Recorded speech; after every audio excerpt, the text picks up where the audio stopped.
30 million US dollar, যেটা টাকায় রূপান্তরিত করলে লগভগ 250 কোটি টাকার মতো পড়ে যায়। সে 250 কোটি টাকার ক্রিকেট স্টেডিয়াম সেটাকে ভেঙে ফেলা হবে। হ্যাঁ বন্ধুরা, আমি আলোচনা করছি নিউ ইয়র্ক, অর্থাৎ আমেরিকায় যে নিউ ইয়র্কে স্টেডিয়ামটা তৈরি করা হয়েছিল খুব দ্রুত গতিতে মাত্র 90 দিনের মধ্যে, সেই স্টেডিয়াম আজকে ভারত এবং ইউএসের ম্যাচ, শেষ ম্যাচ, এই ম্যাচের পরে এই স্টেডিয়ামে আর কোনো ক্রিকেট খেলা হবে না। আজকের ম্যাচ শেষ হওয়া মানেই এই স্টেডিয়ামে যতগুলো টি-20 ম্যাচ হওয়ার কথা ছিল সমস্ত ম্যাচ হয়ে গেছে, আজকেরটাই লাস্ট।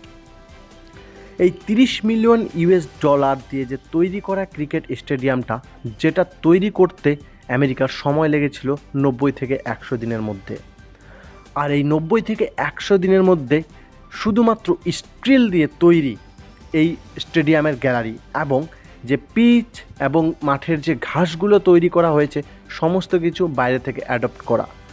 স্টেডিয়ামের পিচটাকে অস্ট্রেলিয়া থেকে নিয়ে আসা হয়েছে। বন্ধুরা একবার ভাবো, যেখানে কিনা বিশ্বকাপের প্রাইজ মানি 19 কোটির ওপরে, সেখানে একটা স্টেডিয়াম তৈরি করতে আইসিসি খরচ করেছে প্রায় 250 কোটি টাকা। তারপরে সেই স্টেডিয়ামটা স্থায়ী নয়, সেটাকে হয়তোবা ম্যাচ শেষ আজকে থেকেই, এখানে টি-20 বিশ্বকাপের যা জাঁকজমক ছিল সমস্ত কিছু শেষ, এরপরে এই স্টেডিয়াম কোনো কার্যকর হবে না।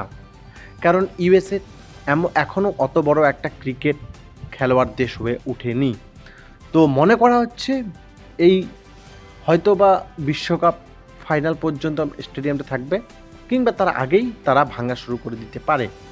কিন্তু ইউএসএ দেখিয়ে দিয়েছে টাকা থাকলে সমস্ত কিছু সম্ভব, এমনকি খুব দ্রুত গতিতে এত দুর্দান্ত একটা ক্রিকেট স্টেডিয়ামও তৈরি করে দেওয়া সম্ভব।